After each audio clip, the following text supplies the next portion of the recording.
Seguimos en Radar y Adolfo Linares se ha aguantado en silencio y muy bien portado y le corresponde la palabra. Mira, yo quisiera tocar algo que trajo el profesor Jobaré, que yo considero que está en lo correcto.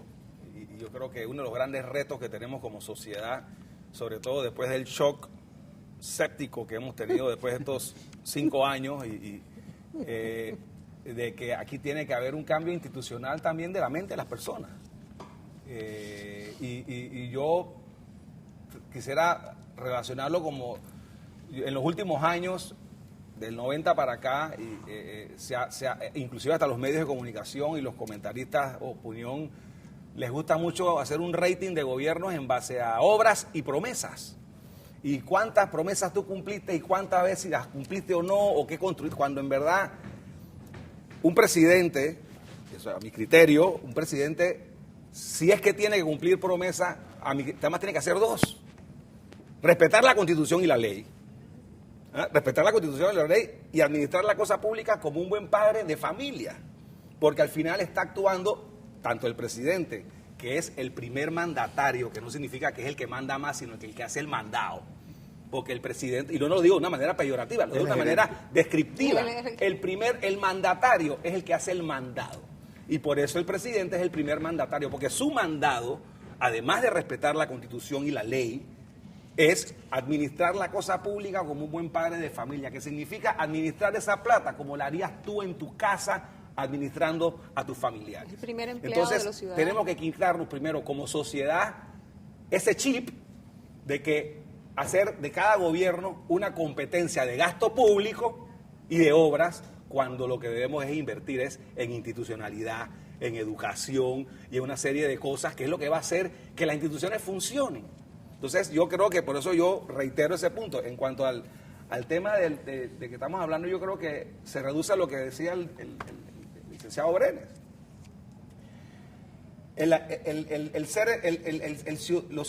No debe haber fueros y privilegios dentro de diferentes categorías, entre los ciudadanos. El hecho de que ustedes sean, o el presidente de la República, o ustedes como diputados sean electos, tienen que tener fueros para que ustedes en calidad de diputados puedan ejercer esa vocería ciudadana libremente en la asamblea y inclusive en otros foros.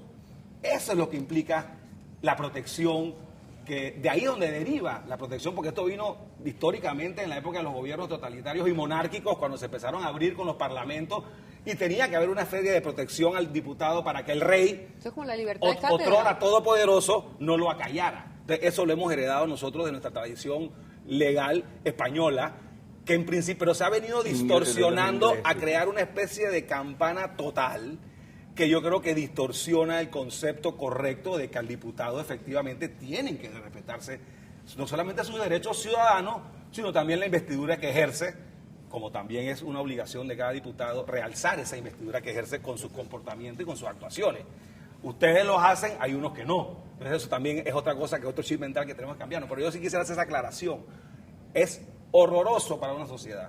Y por eso es que estamos en una sociedad populista. Porque inclusive los medios han caído en eso, de comparar obras, cuando ahora estamos viendo un gobierno que quizás es el que más se jactó de que más obras hizo, pero el punto es, ¿a costa de qué? Pero si ese discurso hubiese calado entre los ciudadanos el 4 de mayo, el resultado no hubiese sido el que vimos.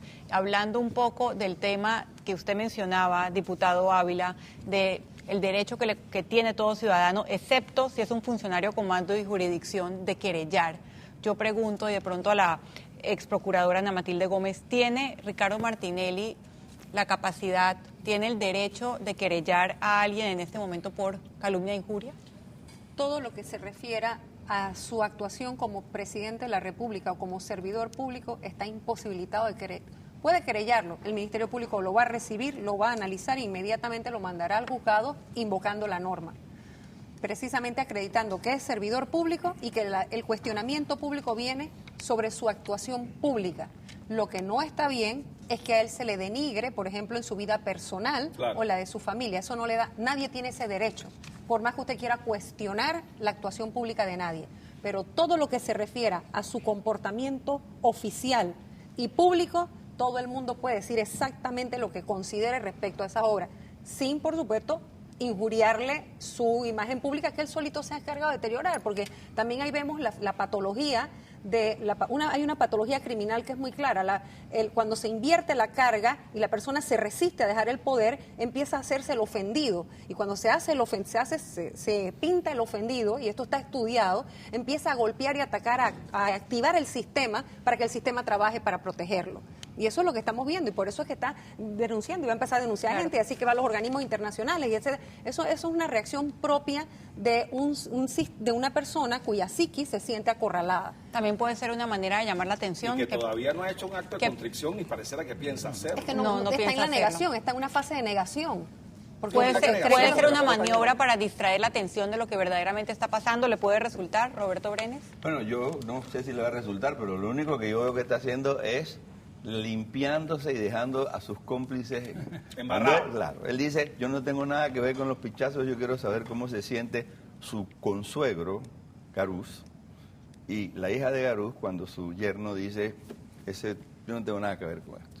Es decir, yo creo que él lo que está haciendo es embarrando, es decir, tratando de cogerle distancia a una cosa de que todo Panamá sabe que el autor y el principal promotor era el mismo. Entonces, a estas alturas yo creo que no vale la pena ni discutir sobre ese tema, porque y esa no es además, nosotros no somos los jueces, ni tampoco queremos caer en el error de ser aquí en el medio, hacer juicios como hacen algunos periodistas con los cuales yo estoy en desacuerdo. Aquí se juzgan todos los días, ¿no? A las 6:30 de la mañana en el Canal 13 hay un juicio. Entonces, eso no puede ser. No puede ser. Yo creo que los medios tienen que jugar un papel de ilustrar, de ampliar, de permitir el debate, pero informar. Hablando de ese juicio a los medios, estamos esperando todavía, hasta el momento de la grabación de este programa no se había dado, pero según lo dijo el diputado Ávila, pareciera que la Corte Suprema va a cambiar esa medida cautelar otorgada a los exsecretarios del Consejo de Seguridad, Garús y Pérez. ¿Qué impacto en la opinión pública puede tener esto, doctor Ritter? En esta misma encuesta vimos que la mayoría de los ciudadanos están de acuerdo con esa medida cautelar de detención preventiva. Primero, creo que la Corte Suprema de Justicia, en efecto, debe actuar al margen de las consideraciones ciudadanas, debe fallar en derecho. Lo que sí creo es que va a ser un golpe demoledor a las esperanzas que la ciudadanía ha puesto en las nuevas autoridades o en que hay en Panamá comienza a haber un fin a la impunidad. Porque en la medida en que la Corte cambie la medida cautelar, que yo le he escuchado a la diputada Ana Matilde Gómez, que fue Procuradora General de la Nación, que la Corte Suprema de Justicia no puede entrar en el fondo tratándose de un habeas corpus. Pero lo han venido haciendo. Pero no voy a entrar en esas disquisiciones ya puramente legales, sino en el efecto devastador que va a tener en la opinión pública que cambie la medida cautelar. No porque la gente quiera ver de todas maneras a las personas detrás de las rejas o presas, sino que van a pensar lo contrario, que es que lo que creíamos que iba a haber el principio de la impunidad, del fin de la impunidad, lo que estamos es en un retroceso que con algunos subterfugios legales vamos a volver a un régimen de impunidad. Lo peor que puede pasarle a la ciudadanía en estos momentos es que llegue al convencimiento de que aquí no va a pasar nada, de que todo fue igual, que todo fue un show mediático, que algunos los pusieron a bajar y subir escaleras, pero que no va a haber certeza del castigo. Eso para mí es devastador. El delito es gravísimo. El delito es gravísimo. Desde el punto de vista de la técnica jurídica penal, no es gravísimo, porque la gravedad de un tipo penal se determina por la intensidad de la pena. Por lo grave que es la pena. Pero lo dijimos en el radar pasado, la pena es bajísima. Eso es un tecnicismo. Es una garantía fundamental. Claro, pero permíteme, lo que quiero decir es, eso es un tecnicismo como si tú pudieras hacer el análisis más 2 más 2 es 4. Lo que ocurre es que cuando se da un comportamiento delictivo, también hay que analizar la extensión del daño causado, ¿verdad? Y el efecto social que ese comportamiento delictivo y el personaje que actuó.